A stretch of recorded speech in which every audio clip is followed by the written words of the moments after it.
নমস্কার, আমি শিয়া দণ্ডপাঠ। আমার চ্যানেলে আপনাদের সবাইকে স্বাগত। আমি আজকে একটি রবীন্দ্রসঙ্গীত গেয়ে শোনাচ্ছি, যেটির নাম মেঘের কোলে রোদ হেসেছে।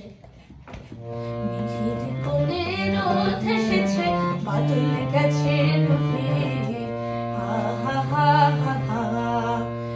মেঘের কোলে রোদ হেসেছে, বাদল গেছে ডুবে।